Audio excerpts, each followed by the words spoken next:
से लोग चला रहे हैं। कोई 20 साल का युवा नेतृत्व कर रहा है, कोई 30 साल का कर रहा है, कोई कल ही पैदा हुआ है करने लगा है, कोई अपना वीडियो बना के डाल देता, आंदोलन करने लगता है। एक प्रखर आंदोलनकारी 25 वर्ष संघर्ष करने के बाद बनता है। 25 साल लग जाते हैं तब वो सीख पाता है कि दुनिया क्या है, मुझे इससे कैसे लड़ना है। मुझे लगता है कि डॉक्टर उदित राज में ये सारी चीजें पाई जाती हैं। यहां नौकरी पाने के लिए लोग लालायत हैं, वह व्यक्ति नौकरी छोड़ करके चला है आपके लिए। मैं चाहता हूं आप सब लोग उनके हाथ मजबूत करें और ये जितने भी समस्याएं हैं जिन पर वो काम करना चाहते हैं। बाबा साहब ने भी कालाराम मंदिर में प्रवेश करते हुए कहा था कि अगर मेरे अगुवाई करने पर महान लोगों को अगर डाउट होता है कि मैं अगुवाई नहीं कर पा रहा हूं या कमजोर हूं, तो मैं पीछे चलने को तैयार हूं, कोई आगे आके तो दिखाए। आज ऐसी स्थिति है, हमें उनका साथ देना है, उनके हाथ मजबूत करने हैं और इस आंदोलन को चलाना है।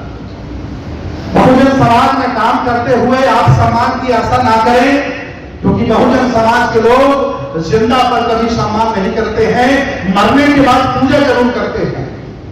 ये जो समाज हमारा है, जिसमें हमारा जन्म हुआ है, ये जिंदा पर कभी सम्मान नहीं आपका करेंगे, लेकिन जब संसार से आप विदा हो जाओगे तो ये मूर्ति लगा के पूजा जरूर आपकी करेंगे, ये तय है। इसलिए बहुजन आंदोलन में काम करने वाला, कबीरा समाज में काम करने वाला, हक वंचित असहाय कमजोर वंचित समाज में काम करने वाला नेता, सामाजिक व्यक्ति सम्मान की अपेक्षा ना करे, भूल जाए कि हमें सम्मान मिलेगा। अगर यही सारी चीजें इन लोगों में होती तो आज के चेहरे पर मेरे चमक है, आप सब लोगों के चमक है। इसकी उम्र ज्यादा नहीं, 75 साल है जब से हमें संविधान मिला है। इसके पहले हम गुलाम थे, आजादी हमें जरूर मिली, लेकिन आजकल और दूसरे लोग अंग्रेजों का रोल अदा कर रहे हैं जिन्होंने आपको गुलाम कर दिया है।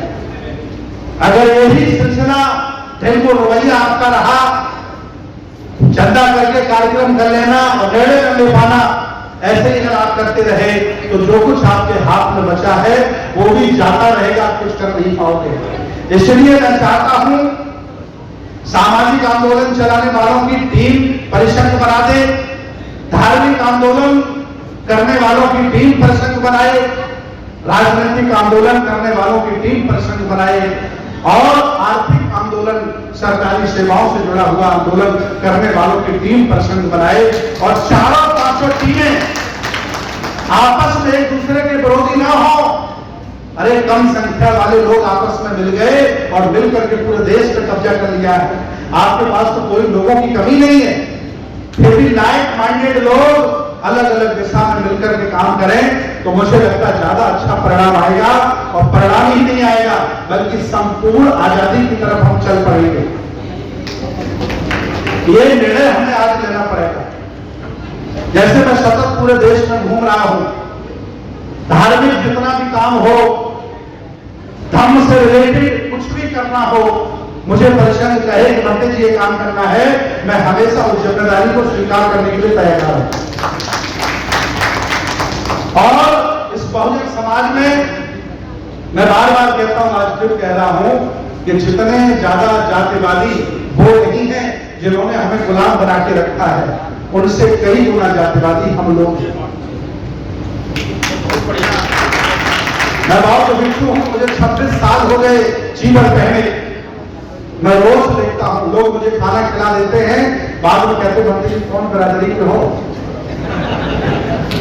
मैं पूछता हूं कितने दिन हो गए आपको बौद्ध धर्म स्वीकार किए, कि 25 साल हो गई।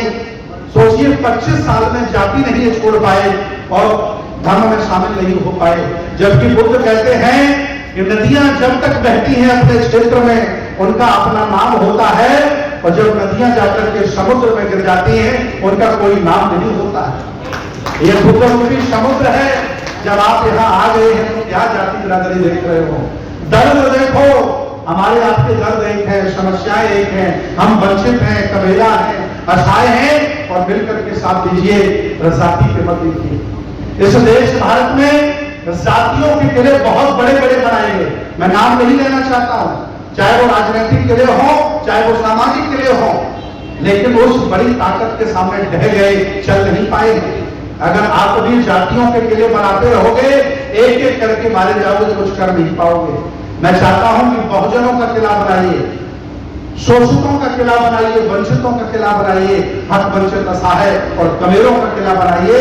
मैं दावे के साथ कहता हूं, आप विजयी होंगे और फिर पुनः राजा बनेंगे, कोई रोक नहीं सकता है आपको। और उस दिशा में डॉक्टर साहब काम कर रहे हैं।